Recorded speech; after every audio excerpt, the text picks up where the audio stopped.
Hey guys, welcome back to the channel. So here's a brand new deck profile for you guys today. This is actually a deck I've been putting together little by little ever since I found a wave of light structure decks on clearance at Walmart. So I figured, I'll buy three and then I'll put it together later. And this was actually recently on a poll. In fact, this won second place on the poll. Surprisingly, it beat Paleo Frogs. I expected Paleo Frogs to do very well, but everyone wanted to see Counter Fairies. So I figured I'd do my best to make this deck as competitive as I possibly can. It's essentially a stun deck. So, and the good thing about the Counter Fairies is that the fairies themselves actually give you some advantage each time a counter trap is activated. So, yeah, it's just nuts. So anyway, Counter Fairies, definitely something that has a lot of potential with, and the only problem with the deck is that it's really bad going second. So I also had to fix up the side deck too, where I can deal with that kind of problem. But luckily, like I said, this deck does hold a lot of potential.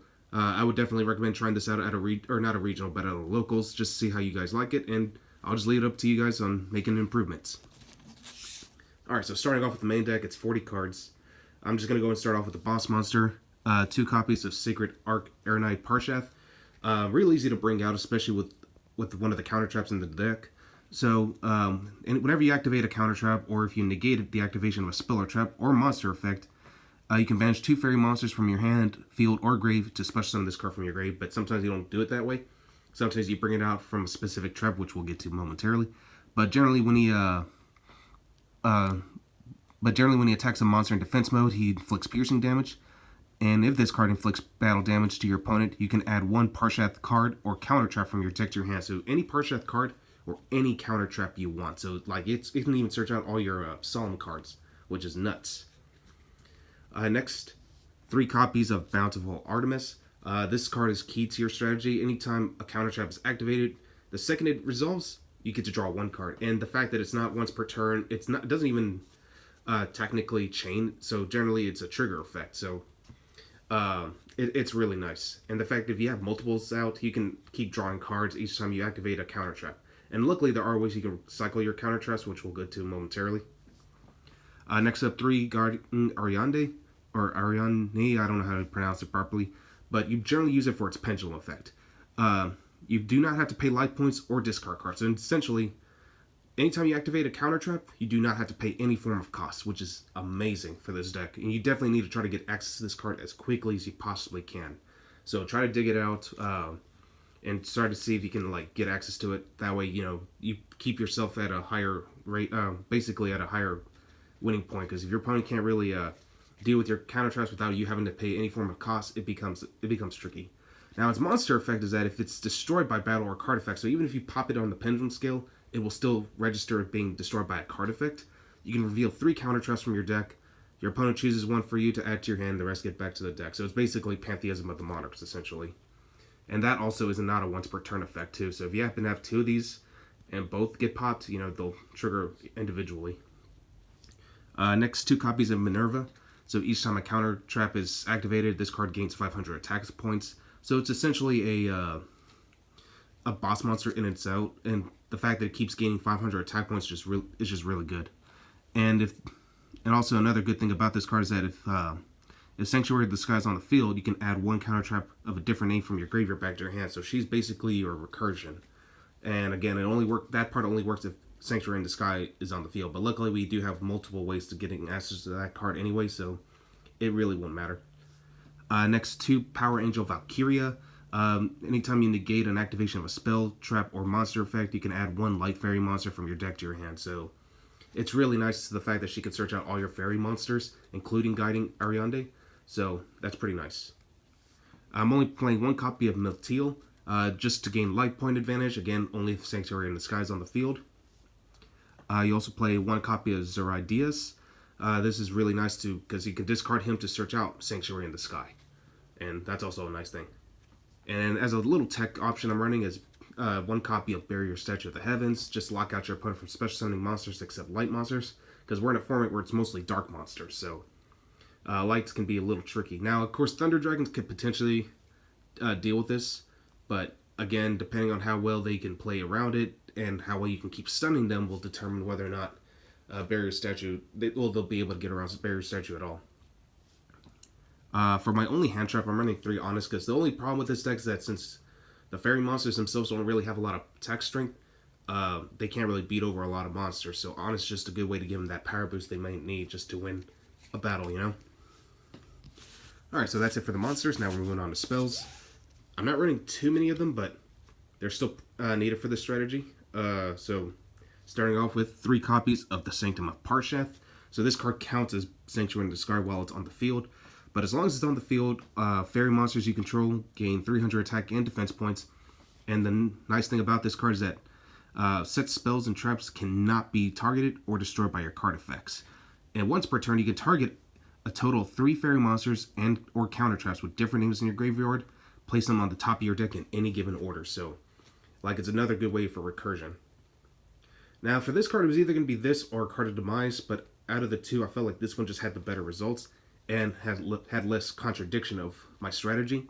I'm playing 3 copies of Ties of the Brethren. If you're going first and you happen to open up with a monster that, you know, you definitely could get advantage of, you can play Ties of the Brethren, get 2 other fairy type monsters out, and just keep setting all your counter traps. And then, like I say, you can just keep generating advantage very effectively. You can get access to your barrier statue, your Valkyria, like whatever you need. Next, 3 copies of Pot of Duality. Like I said, you know, I didn't want to play too many draw or search cards that can essentially contradict with Ties of the Brethren, so I decided to go with this a little bit more. I mean, who knows, I might switch out for Card of Demise, but personally I just like this one a little bit better. So yeah, Pot of Duality, a good way to dig out your deck to search out the cards you need. And the only one of the one copy of the actual field spell, the Sanctuary in the Sky. And this is what you use to search out from the Zeradius. And yeah, so like essentially you're playing 4 copies of Sanctuary in the Sky.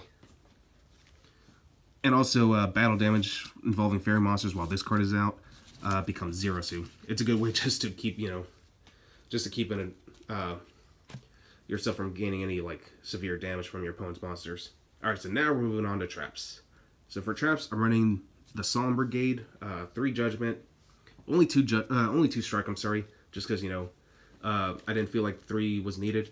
I just felt like it was kind of overkill, and plus Judgment, in my opinion, is just a little bit better. And of course, it's got to run the 1 Warning. If that card can come back to 3, that would be nuts, because it would stop any summon. I'm also running 2 copies of Rebirth of Parshath, so this is the card that gives you access to your boss monster.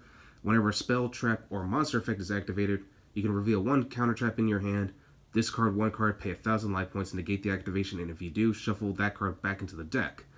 And lastly, you can special summon 1 Parshath monster from your deck or your extra deck to the field. And then once again, if you have Guiding Ariande, you do not have to pay any form of cost whatsoever. So you essentially get a free boss monster for free. Now, I will eventually get my hands on the copy of the Synchro monster, but right now I'm not actually running it. I'm mostly just running the main deck one. So yeah. 2 copies of Divine Punishment, as long as Sanctuary in the Sky. Once again, the Sanctum of Parshath counts as the card. You can negate any spell, trap, or monster effect. So it's like Judgment and Strike at the same time. And we also got Ultimate Providence. Same exact card, only you don't need the Sanctuary. You just discard the corresponding cards that you're trying to negate. But again, Guiding Ariande just lets you where you can pay no cost at all. So boom. Alright, so that's it for the main deck. Now we're moving on to the extra deck. For the extra deck, I'm actually running very few Link monsters, actually. I'm running 1 Lambda, it's just a generic Link 2. Also running the Nightmares, Cerberus, Phoenix, and Unicorn. And for the only Link 4 I'm running is Boral Sword. Now the rest, they're actually super poly targets, because again, this deck does suffer going second, so I'm running cards that enable me to go second. I'm mostly running super poly targets, because, you know, signing out super poly, obviously. I'm running 2 copies of Starving Venom. Just decided to go 2 different artworks. 1 Dragostapelia, Trifevoratum.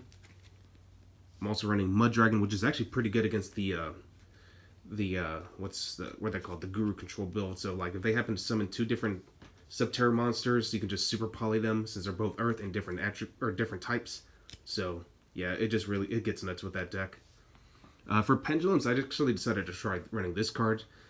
Just requires a Metalfoes monster plus 1 monster with 2,500 or less attack. So, like I said, if you can stop your opponent from Pendulum summoning, or Pendulum decks in general, like, because they're always going to go into Metalfoes Electromite. And they'll always try to turbo out that Jackal King. So if you hit them with those cards, it becomes a hassle for them. For the Salad matchup, 1 Violet Chimera. For Thunder, Thunder Dragon Colossus. So I figured that would be nice. I'm also running Waking the Dragon on the side, so I'm running Nectaria Exterio as well as Ultimate Falcon. Just because, people will try to pop my cards, and the card they really need to get around is that Sanctum of Parshath. Alright, so that's it for the extra deck. Now we're moving on to the side deck. Side deck's pretty self-explanatory. Again, mostly just going second cards that just, enable this deck to keep moving forward. I'm running 3 Nibiru for combo-heavy strategies. Also running Lancia to deal with the Orcus and Thunder matchups. 3 Super Poly, Super Poly is very viable this format, so figured why not. 3 Waking the Dragon, just to punish my opponent if they pop my cards in any given way. And for any back row heavy strategy like my own, like Guru Control, Ultrageist, even Sky Strikers run traps now, Red Reboot's definitely not a bad option. Alright, well, that's all I got for you guys today. Just make sure y'all stay tuned for the combo video, and I will see you guys until then.